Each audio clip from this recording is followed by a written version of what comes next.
শক্তিপীঠ, তন্ত্রপীঠ। তারাপীঠে 3 মতের সমাগম।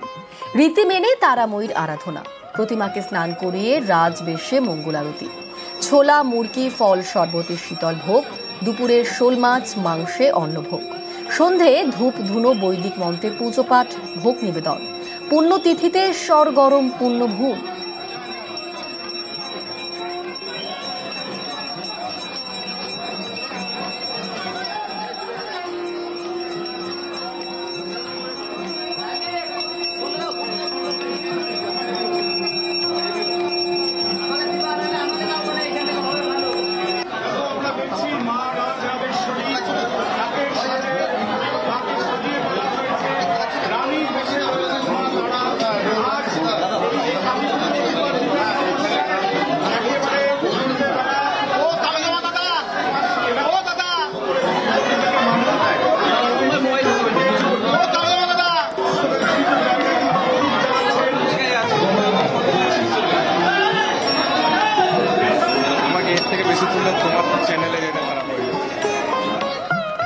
পূর্ব বর্ধমানের আউশগ্রাম, এখানে কালী পুজো শুরু করেছিল ডাকাতরা। তাই ধানকোড়া গ্রামে পুজোর সময় চলে লাঠি খেলা। পাণ্ডু গ্রামে আবার চুরির জিনিস দিয়ে পুজো করা হয়।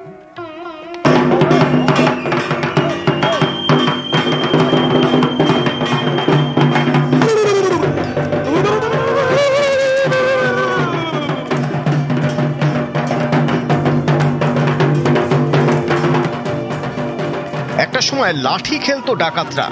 তাদের প্রতিষ্ঠা করা পুজোয় সেরকম ভাবেই চলে লাঠি খেলা।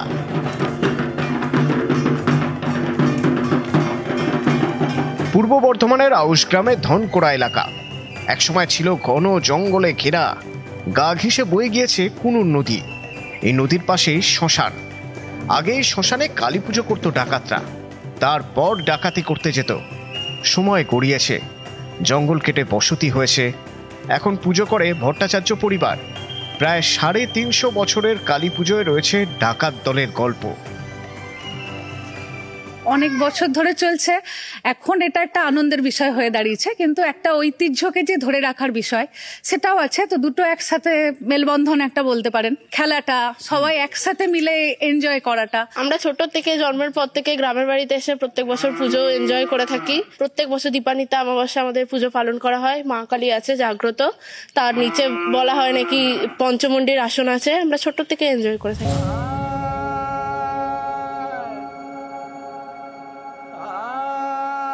আউশগ্রামেই পাণ্ডুক, এখানে কালী পুজোর প্রতিষ্ঠা করে প্রহ্লাদ ডাকাত। জনশ্রুতি, একদিন কান্দির একটি মন্দিরে ডাকাতি করতে যায় প্রহ্লাদ ডাকাত।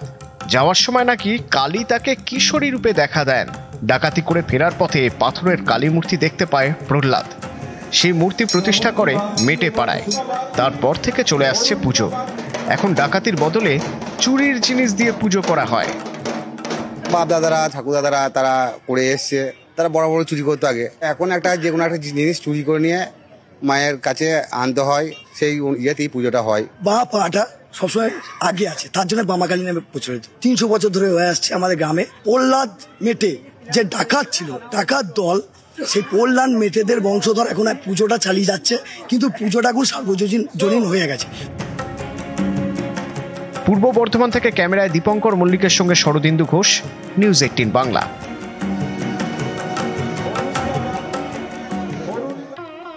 বাংলা জুড়ে শক্তির আরাধনা। কোথাও থিমের চমক, কোথাও নজর কাড়া প্রতিমা। নিউজ 18 বাংলার বিশেষ সম্মান।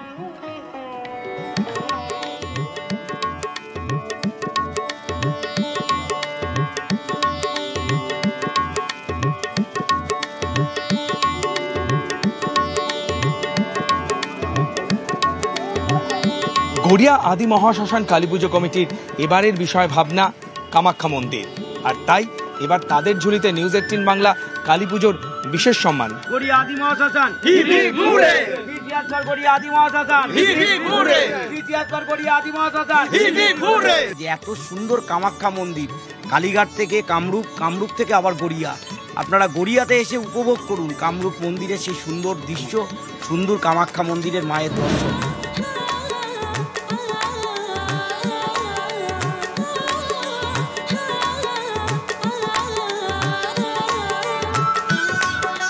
বিজয়গড় 6 পল্লী সর্বজনীন শ্যামা পুজো কমিটি নিউজ 18 বাংলা কালী পুজোর বিশেষ সম্মানে সম্মানিত। অনেক শুভেচ্ছা।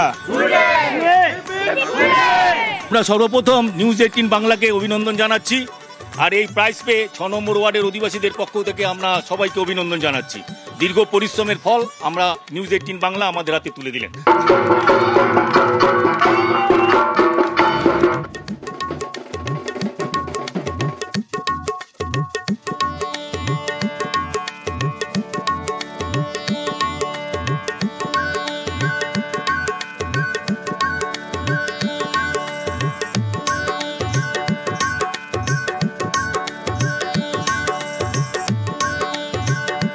টালিগঞ্জ অভিযাত্রী ক্লাবের হাতে চলে যাচ্ছে নিউজ 18 বাংলা আলোর উৎসব কালী পুজোর বিশেষ সম্মান। কংগ্রাচুলেশন। এটা আমার কাছে কোনো পুরস্কার না, এটা আমাদের গর্বের মুহূর্ত। ভালো করার চেষ্টা করেছি, সামনের বছর আরো ভালো করব।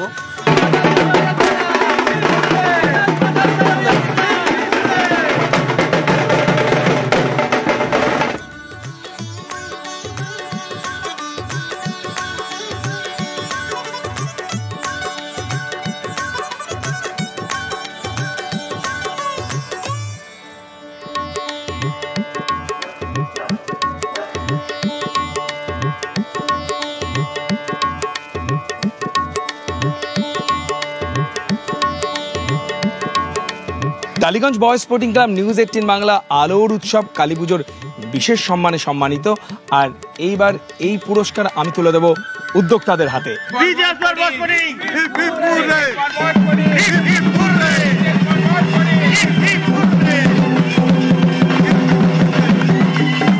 আমাদের এবছর 55তম বছর। আমরা লোকশিল্প এবং শিল্পীদের নিয়ে চিন্তা ভাবনা করে আমাদের এই বছরের থিমটা আমরা তৈরি করেছি। যেই সব শিল্প হারিয়ে যাচ্ছে সেই সব শিল্প লোকের সামনে, বিশেষ করে নবীন প্রজন্মের সামনে আনাটাই আমাদের মূল উদ্দেশ্য।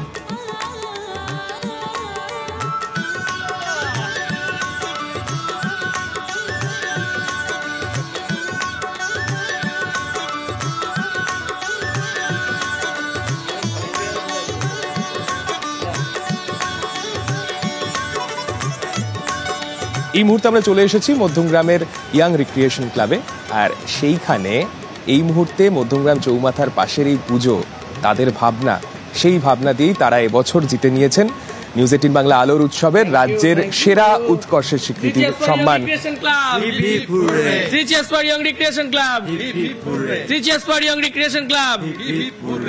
প্রথমেই ধন্যবাদ জানাই নিউজ 18 বাংলার সকল দর্শকদের, আর নিউজ 18 বাংলাকে ধন্যবাদ জানাই আমাদেরকে সম্মানিত করার জন্য।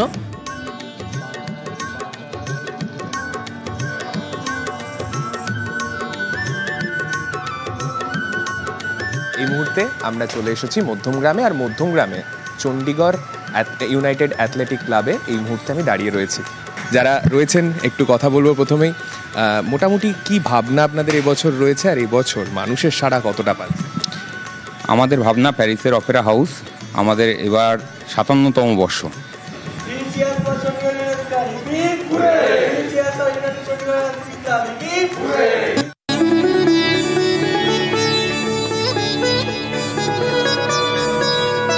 খড়দার কারখানায় বিধ্বংসী আগুন, রহড়ার ঈশ্বরীপুর কেমিক্যাল কারখানায় দাউ দাউ করে আগুন। দাহ্য পদার্থ মজুদ থাকায় হু করে সে আগুন ছড়িয়ে পড়ে পাশের গেঞ্জি কারখানাতেও। আমাদের সঙ্গে রয়েছেন প্রতিনিধি অরুণ, এখন কি অবস্থা? দমকলের কটা ইঞ্জিন কাজ করছে এই মুহূর্তে, কি আপডেট? দেখো, এখনো পর্যন্ত কিন্তু আগুন নিয়ন্ত্রণে আনেনি। প্রচুর, তোমাকে একবার দেখাবার চেষ্টা করবো। দেখো পেছনে আমার প্রচুর কেমিক্যাল কারখানায় প্রথমে আগুনটা লাগে, সেই আগুন কিন্তু ক্রমশ ছড়িয়ে পড়ে বিভিন্ন এলাকায়। পাশে গেঞ্জি কারখানা রয়েছে, সেখানেও কিন্তু আগুনের দমকলের 6টা ইঞ্জিন ঘটনাস্থলে রয়েছে। এখনো পর্যন্ত কিন্তু আগুন নিয়ন্ত্রণে আসেনি। দমকল কর্তৃপক্ষ চেষ্টা করছে যে আগুন নেভাবার জন্য। এখানকার একজন কর্মী রয়েছে, তার সঙ্গে একটু কথা বলবো। দাদা, এই আগুনটা কিভাবে লাগলো? কি করে বলবো দাদা, আমরা তো আমাদের ফ্যাক্টরি পাশে আছে, আমরা কি করে বলবো? কোন কারখানা? আমাদের এই গেঞ্জি কারখানাটা। সেখানেও লেগে গেছে তো? লেগে গেছে, হ্যাঁ দাদা। তো কখন লেগেছে আগুনটা? আগুনটা 4টার সময় লেগেছে। 4টের সময় লেগেছে। হ্যাঁ, এখনো তো আগুন নেমে নেই। না এখনই নামে না। কি করে কেমিক্যাল কারখানা কখন লাগলো আপনার? কেমিক্যাল কারখানা 4টাই লেগেছে। তুমি শুনলে কেমিক্যাল কারখানায় প্রথমে 4টে নাগাদ আগুন লাগে, তারপর কিন্তু সেই আগুন পাশে গেঞ্জি কারখানায় ছড়িয়ে পড়ে। গেঞ্জি কারখানার যারা কর্মী রয়েছেন তারা কিন্তু তড়িঘড়ি যতগুলো মাল বাঁচানো যায় ততগুলো তারা কিন্তু সরিয়ে সরিয়ে নিয়ে যাচ্ছেন। তোমাকে আরেকবার দেখাবো, দেখো গেঞ্জির সমস্ত লট তারা এখান থেকে নিয়ে যাচ্ছেন। যারা গেঞ্জির যে রোল ছিল সেগুলো কিন্তু তারা সরাবার চেষ্টা করছেন, দমকলের ইঞ্জিন কাজ করছে। কিন্তু যেহেতু একটা কেমিক্যাল কারখানা, সেখানে আগুন কিন্তু এখনো নিয়ন্ত্রণে আসেনি, প্রচন্ড কালো ধোঁয়া। সেই কারখানার মধ্যে যখন আগুন লাগে তখন কি সে কারখানার মধ্যে কেউ ছিল? কিভাবে আগুন লাগলো দমকল কি মনে করছে? না দেখো, কেমিক্যাল কারখানায় কিন্তু আগুন লেগেছে, কিভাবে আগুনটা লাগলো সেটা কিন্তু এখনো পরিষ্কার নয়। কারণ কেমিক্যালের মধ্যে অনেক কোনো কারণে হয়তো বাজি রাত্রিবেলায় ভোর রাতে যখন হয়েছে কোনো বাজি পড়তে পারে বা কোনো শর্ট সার্কিট হয়ে আগুনটা লাগতে পারে, এখনো কিন্তু দমকল কর্তৃপক্ষ শিওর নয়। কিন্তু এই যে গেঞ্জি, এই আগুন কিন্তু এতটাই ভয়াবহ ছিল যেহেতু কেমিক্যাল, খুব তাড়াতাড়ি ব্যাপারটা ছড়িয়ে পড়ে। কারখানার মধ্যে সেই সময় কেউ ছিল কি? কারখানা কিন্তু না, দেখো সেই সময় কারখানার মধ্যে আপনার কেউ ছিল? হ্যাঁ, আমার কারখানা আমরা ছিলাম কিন্তু সব পালিয়ে গেছে। হ্যাঁ, কিন্তু আমরা কি করব দাদা, আমরা তো দাঁড়িয়ে আছি, আমরা কিছু করতে পারবো? হ্যাঁ, না না, আমরা কি আমাদের, আমি থাকি এইখানেই থাকি আমি। আচ্ছা, হ্যাঁ। তুমি শুনলে কারখানার মধ্যে কিন্তু অনেকেই ছিল, সে সময় আগুন দেখে কিন্তু ভয়ে কর্মীরা সব এখান থেকে পালিয়ে যায়। তারপর এখনো পর্যন্ত কোনো ভেতরে কেউ নেই বলে কিন্তু দাবি,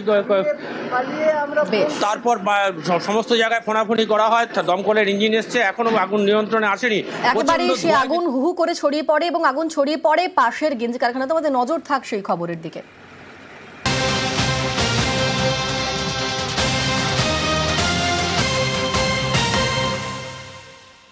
মহিলা জুনিয়র ডাক্তারকে ধর্ষণের হুমকি, পুলিশ অফিসার পরিচয়ে হুমকি অস্থায়ী হোমগার্ডের। উলুবেড়িয়া শরৎচন্দ্র চট্টোপাধ্যায় মেডিকেলের ঘটনা, গালাগালি, হুমকি, হাত মোচকে দেওয়ার অভিযোগ। আমাদের সঙ্গে রয়েছেন প্রতিনিধি সন্তু। সন্তু, এই রকম ঘটনা ঘটলো কেন? এর সূত্রপাত কোথা থেকে? কি অভিযোগ উঠছে?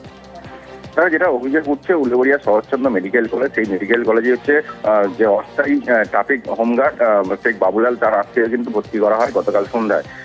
তার যেটা অভিযোগ, তাকে ঠিকঠাক চিকিৎসা করেনি কর্মরত জুনিয়র ডাক্তার। এই যখন তার চিকিৎসা করে জুনিয়র ডাক্তার রেস্ট ছিলেন, সেই সময় কিন্তু আচমকাই শেখ বাবুলাল অস্থায়ী হোমগার্ড সহ আরো 10-12 জন তার উপর চড়াও হয়। তাকে মারধর করার পাশাপাশি হাসপাতাল থেকে বাইরে বেরোলে তাকে হুমকি দেওয়া, তাকে ধর্ষণ করে দেওয়া হবে, তাকে মারধর করা হয়, এমনটাও কিন্তু হুমকি দেওয়া হয়। এরপরেই কিন্তু স্থানীয় যারা অস্থায়ী হাসপাতালের কর্মী ছিল এবং নার্স, অন্যান্য স্টাফেরা ছিল, তারা কিন্তু ওই জুনিয়র ডাক্তারকে বাঁচায় তাদের হাত থেকে। এরপরেই কিন্তু রাতে উলুবেড়িয়া থানার দ্বারস্থ হয়েছে ওই জুনিয়র ডাক্তার। এরপরে ঘটনার পরেই কিন্তু অস্থায়ী হোমগার্ড সহ আরেকজনকে পুলিশ আটক করেছে, কারণ তদন্ত শুরু হয়েছে। সন্তু, সেই যারা অভিযুক্ত তাদের কোনো বক্তব্য পাওয়া গেছে? তারা এরকম কাজ কেন করলো?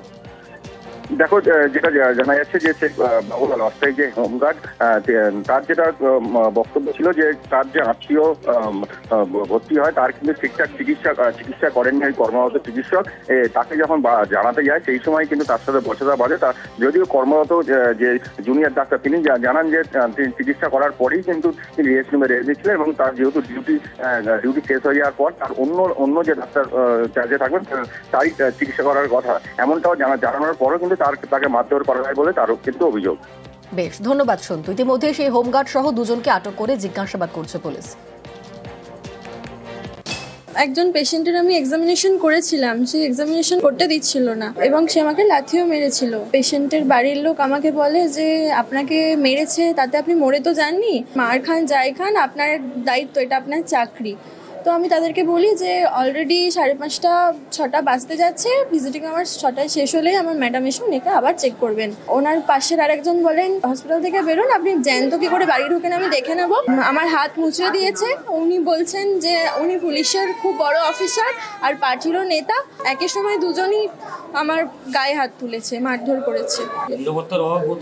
অবশ্যই, ওরা তো বলেই দিচ্ছে যে আপনি হসপিটালের বাইরে বেরোলে মারধর করবে।